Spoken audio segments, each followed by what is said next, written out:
formulated our belief system around.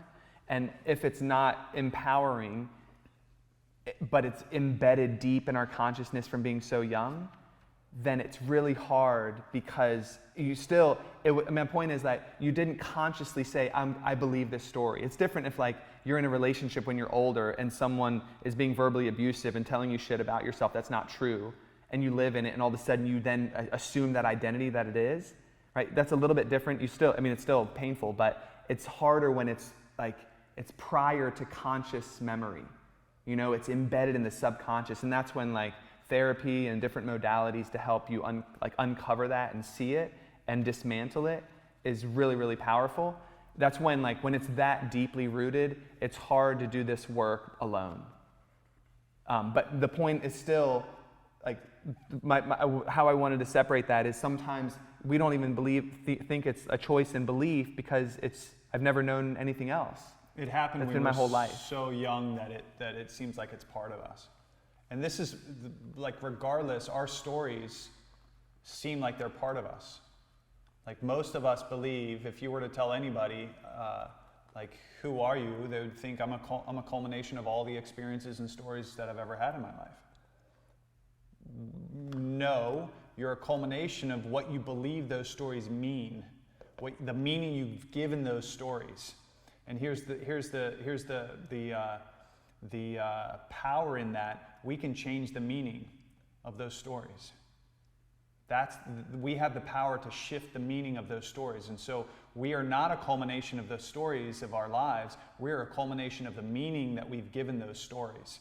And we get to choose the meaning of those stories. The greatest example for us in our lives was the meaning we gave to our father being who he was and how he dealt with the separation and the relationships that he had with my brothers and sisters.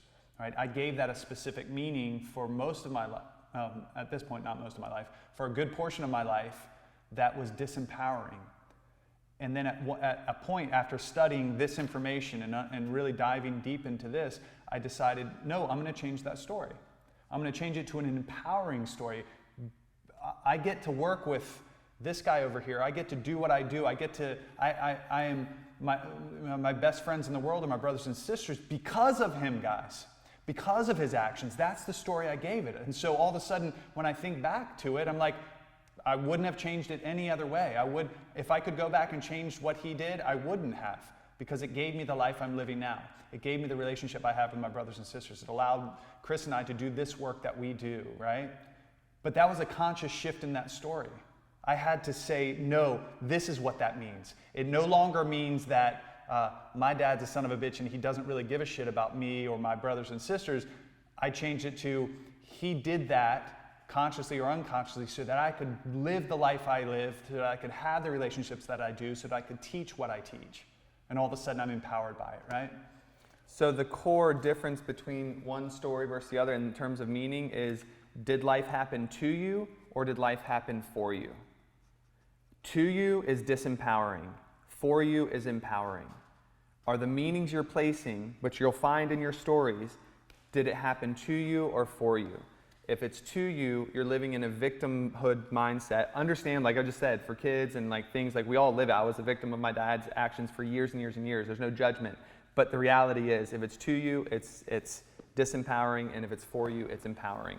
And what we're working on is flipping the 2 to the 4. Does that make sense? Cool. All right. All right, cool. So last one. So last one, Ishvara Pranadhana. Devotion am I reading this one? Yeah, go ahead. Let's jump right in. I'm going to jump right in. You're so welcome, excited. man. Oh, you're welcome. Devotion to a higher power, belief in source, love for the divine. Ishvara Pranadhana is the orientation one takes as every thought, word, or deed comes to serve the goal of knowing pure awareness. Yoga Sutra. We are co-creators of our lives. Ishvara Pranadhana is the uncertain, Ishvara Pranadhana is the certainty, right? It's the certainty, very big difference. Very important, very big difference. It's the certainty that the universe or source is always conspiring to help us. It is our responsibility to create a clear intention and then focus our attention on that which we seek, while allowing the universe to organize the circumstances for its fulfillment. We let go of the idea that we have to make things happen solely by the force of our will and trust that we are being helped and guided on our path. As long as we maintain an open, loving heart, everything will turn out exactly as it should. There is something within you that remains unaffected by the transient circumstances that make up your life situation, and only through surrender do you have access to it. It is your life, your very being, which exists eternally in the timeless realm of the present, Eckhart Tolle. And then God is love, John 4:8.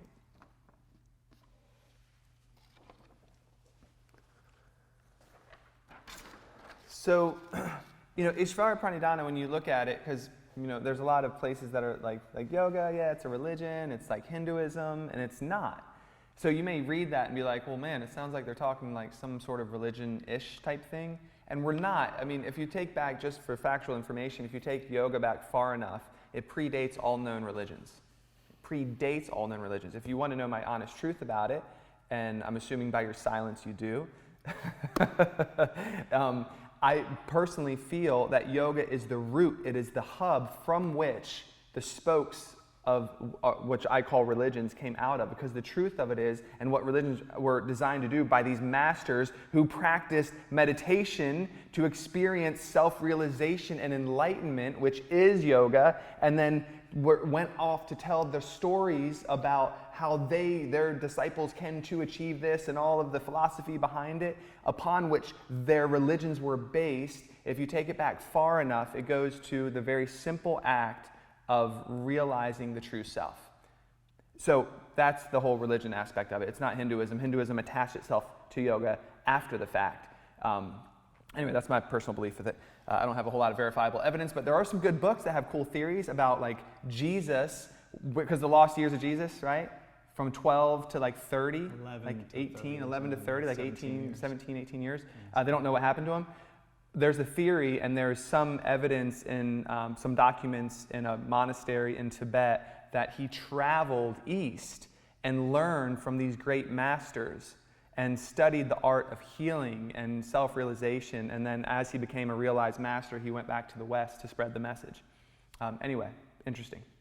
But again, of course, a yogi's going to tell you that all religions came from yoga. And if I offended somebody, so be it. But I think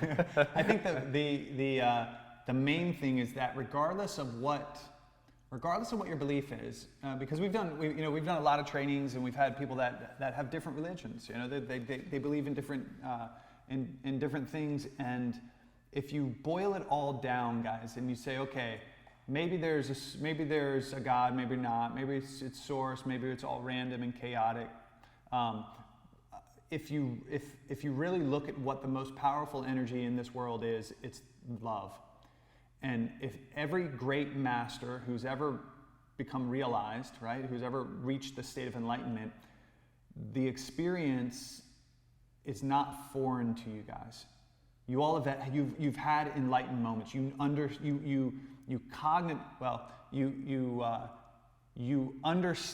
maybe not cognitively, but you understand through experience what it feels like to be enlightened, even if it's for brief moments, right? The experience of being enlightened is the experience of being in that state, the highest vibration we can be in, that state of love. To be in love.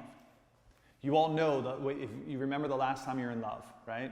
For some of us, it's been a little bit of time. It's okay, right? But you remember what that experience was like.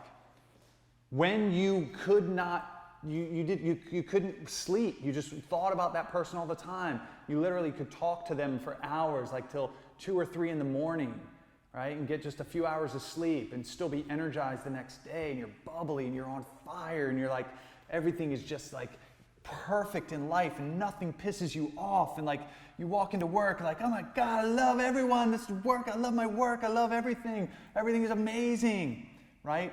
Imagine being able to choose that and be in that state all the time. And if you read about what enlightened masters were like, that's the state they're in. where people were drawn to their energy. They wanted to hang out and be around them because they were giving off that experience. They didn't need to eat. They didn't need to sleep. They could meditate and sleep a couple hours maybe, right? They were in that state, the highest vibration. And so what we are devoting ourselves to through this practice is that state of being. And I think that, like, as far as pranadhana, if you boil it all down, it can be as simple as that. I'm devoting myself to vibrating in that state of love, because that is the connection to my soul, which is source. Any questions?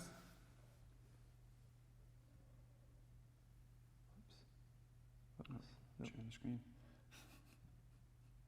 One good? Do not let a yogi touch the computer. Oh my God. Get your hands off it, Chris. Chat. There it is. No, I don't think anything's there. Yeah. Okay, cool. Those are the niyamas. So we've gotten the yamas, we've gotten the niyamas, and then we'll get into asana and pranayam and all the other ones tomorrow. Yeah. Let's do this. Let's take a quick break. Everyone get up, move around, do something, whatever you need to do. But we'll just take a quick 5-minute break, go to use the bathroom, Go get yourself situated. switch out your laundry. Yeah, mow the lawn. And we'll reconvene in about 2 minutes. Yeah, we'll keep the Zoom room open, but we'll just take a moment. I just had an epiphany, Chris. That's a tech epiphany. So it was back to what you said. What if we could just record straight from Zoom, so we can get all that? Like, it's really freaking brilliant. Yeah, dude. Let's do it. Can we? So I mean, you have a terabyte on your computer, so we could literally pull it down, put it on a hard drive, and it'd be fine. Like, I think. I mean, there's a lot of video. You got a ton of space. But at the end of the day, we just drop it onto a hard drive. Or here's this: